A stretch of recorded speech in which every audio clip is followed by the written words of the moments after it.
Hi అండి, అందరికీ నమస్కారం. Welcome back to my channel. పార్థివ లింగం అంటే మట్టితో చేసిన లింగాన్ని పార్థివ లింగం అంటారండి. ఈ లింగం పుట్టమన్ను దగ్గర పుట్ట ఉంటుంది కదండి, అక్కడ తెచ్చుకున్న మట్టితో చేసుకోవచ్చు. లేదా శుభ్రమైన మట్టిని తీసుకొని వచ్చి జల్లెడలో శుభ్రం చేసుకొని పసుపు, కుంకుమ, గంధము, విభూతి, గంగాజలంతో ఇలా పార్థివ లింగం చేసుకోవాలండి. ఇది చేసుకోవడం వల్ల చాలా మంచిది అండి.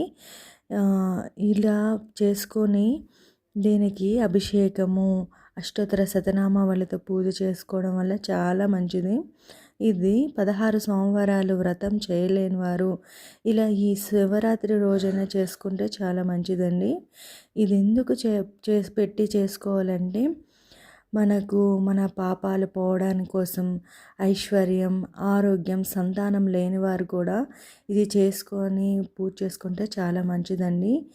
ఈ పూజ చేయడం వల్ల అన్ని శుభాలే కలుగుతాయి. Thanks for watching.